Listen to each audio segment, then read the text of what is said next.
Merry Christmas, everybody. So, in the spirit of the holiday season, I will be reviewing 3 Christmas movies today, maybe 2. It depends on if I really want to watch the third one, and if I do watch it and post it, you'll understand why I've been on the fence about it. But first up, we're talking about a Netflix animated movie, because those are always great, Scrooge, A Christmas Carol. Now, I've seen many iterations of this, from my favorite one being The Muppets. I watch it every year. Hell, I just watched it a couple hours ago, like right after watching this, and then a few hours after watching that, I'm now reviewing Scrooge. I'm about to go watch Mickey's one, because I forgot to do that. I've seen some other iterations, like I've seen the Disney one with Jim Carrey. I've seen the 1999 one with Patrick fucking Stewart, of all people. I've seen Scrooged, and it's good. I'm seeing Spirited after this. So today I'll be giving you a double dose of Christmas Carol adaptations.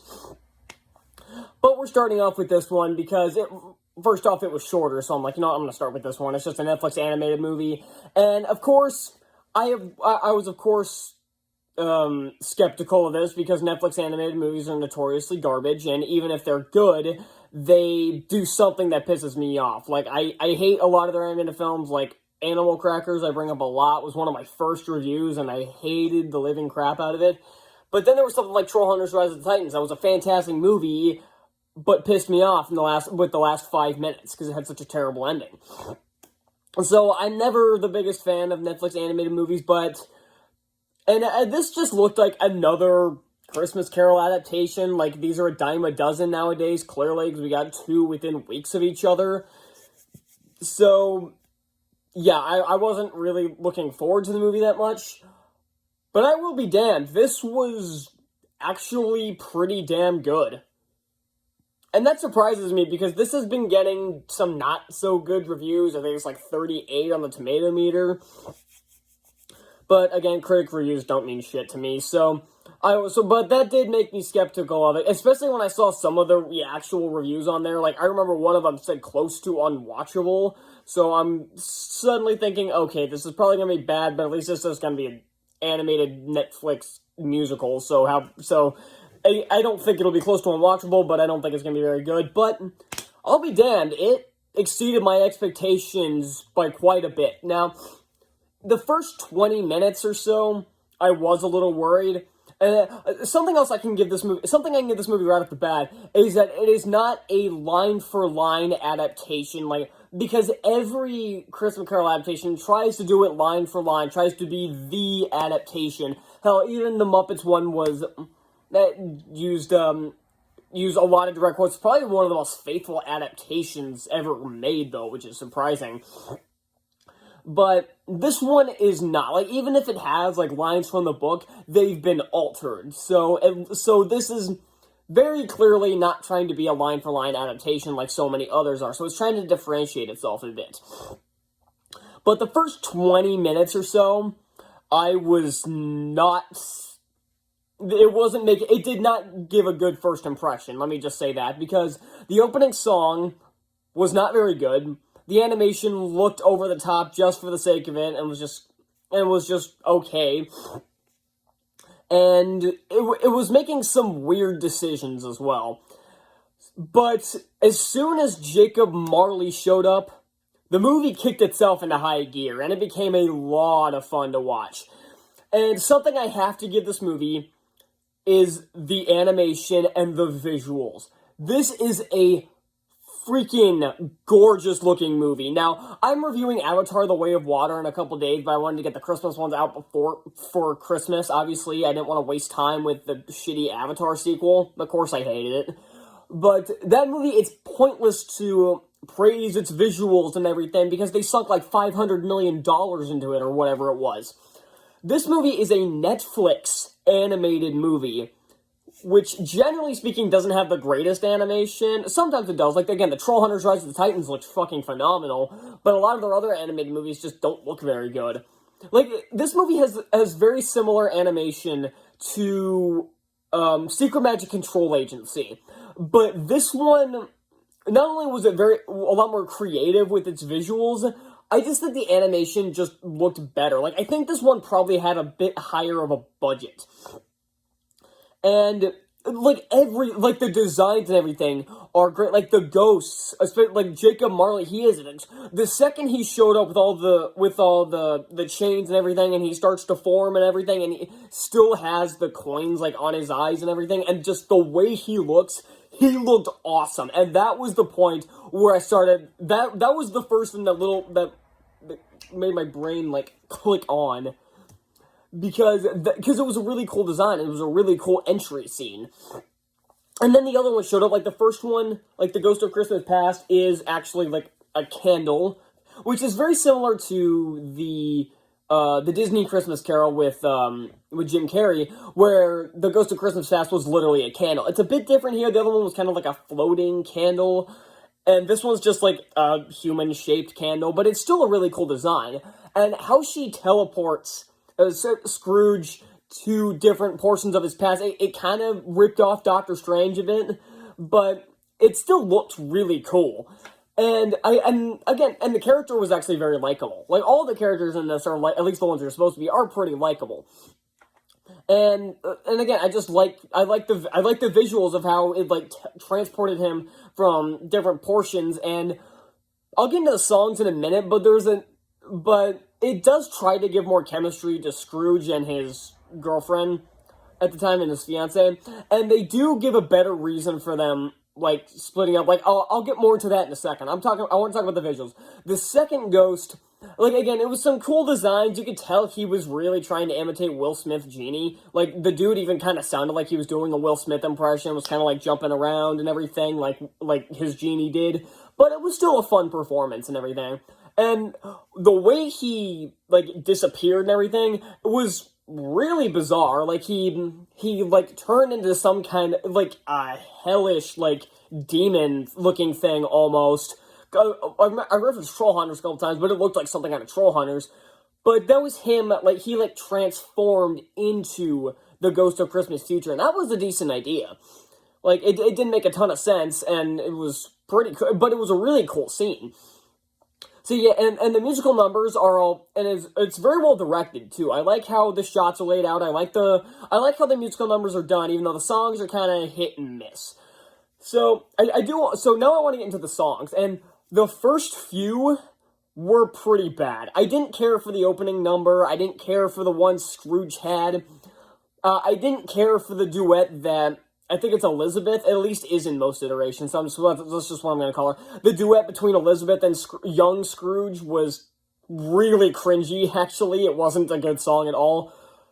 But then right afterwards, there was a song that was just really good. And it was another duet. It was between Elizabeth and older Scrooge. And this reminded me very heavily of The Love Is Gone from the Muppet Christmas Carol. If you don't know what I'm talking about, you've never seen the VHS version. But anyway, there was a song there, like, as they kind of split up, and he, like, and the way it's done is, like, she's singing a song, and he kind of sings along with her, both remembering and kind of justifying her reasons for leaving and everything. And here it's done a bit differently. That's not how it's done, but, like, she sings the first verse and the chorus and everything, and then Scrooge sings the second, and it's like, the way he's doing it, he's, like, trying to get his, like, younger self to stop obsessing over his money and everything and go with her, and that's a really damn, that's a really cool idea, and the song was just very well written. It was the first song to be legitimately good. The rest of the songs in the movie were pretty decent. Again, none of them were like Muppet Christmas Carol level good, except for that one that I just talked about, which was actually really good. I may have to go back and listen to that again, because that was a really good song. And again, the visuals help with each song number. It's going to be hard to kind of talk about what's going on in each sequence, but the visuals always help back it up. The voice acting's pretty good. Luke Evans was Scrooge in this, and when I first heard that, I thought that was kind of a weird choice. He played it really well, though. I am shocked. I don't really remember any of the other cast members. I'm not sure I really recognize many of them. But they all did their job fine. All the voice acting was pretty good. And now I want to get into some additions and changes that this movie makes. It made a lot, surprisingly. Like, okay, so I talked about the reason why Elizabeth kind of leaves him, is because she sees him and Jacob Marley kind of like evicting somebody who has like a family and everything, and because he can't pay his debt and everything, and that was kind of like the final straw for her. And that was a good idea, but then they also threw in that the person they evicted in that scene was Bob Cratchit's father. Don't think that was really necessary. Like, it was fine, but I just don't think it was necessary. Speaking of Bob Cratchit, for some reason he has 8 kids. I don't remember that being a thing before, and I don't really know why it was added. Like, he had, I think, 3 kids in most iterations, and he had, I think the most was 4, and that was in Muppets. But he has 8 here for some reason. It's like, it's not a problem, it's just, why? Why did you feel the need to shove so many kids in this? It's not like very many of them have a line. They don't add much to the story. But the biggest change that this movie made, or the biggest addition, I should say, because it doesn't really change anything, it just adds to it, was the addition of Ebenezer's sister. Now, she's already dead, in the present day at least, so there's nothing that's gonna, like, conflict in the real world, in the modern world. But there are a lot of flashbacks to him there's a flashback of him, like, working in some kind of, like, polishing factory, I think. And we learn about his connection with his sister and everything, and how one of the reasons why he doesn't like Fred very much is because he was very fond of his sister, and she died in childbirth on Christmas, of course, because, like, all this bad shit happens on Christmas, which does kind of give more of a reason as to why he hates the holiday.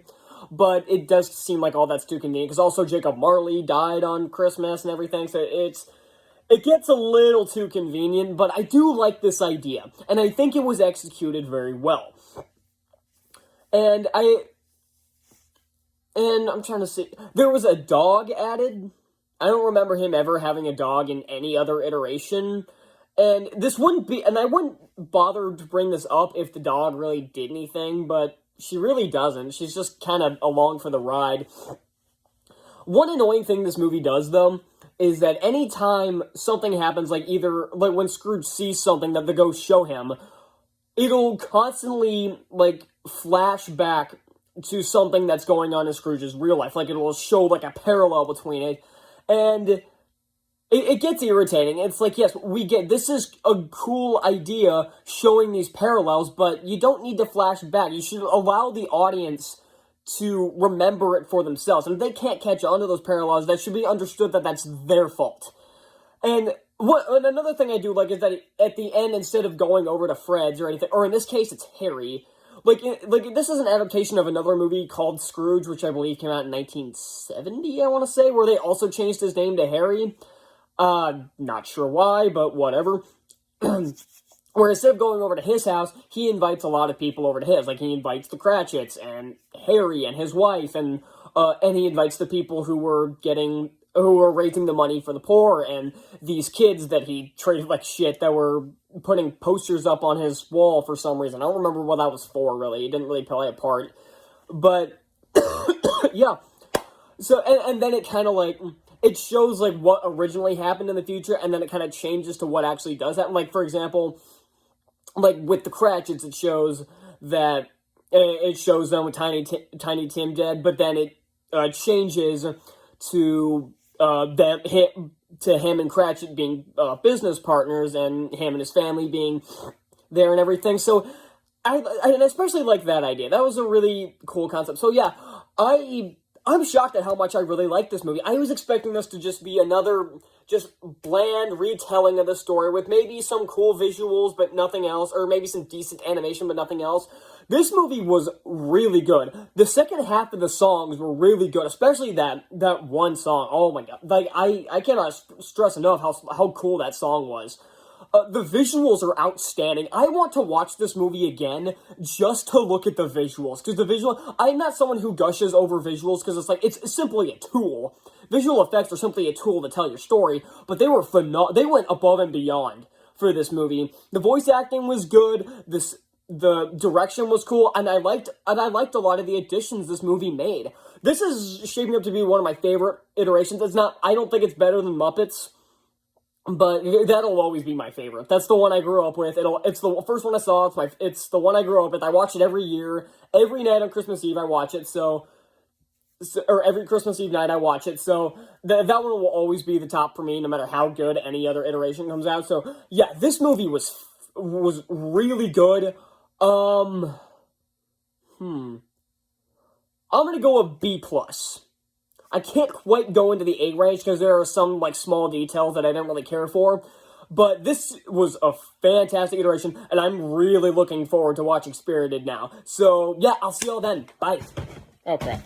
Knocked over my chair. Fantastic.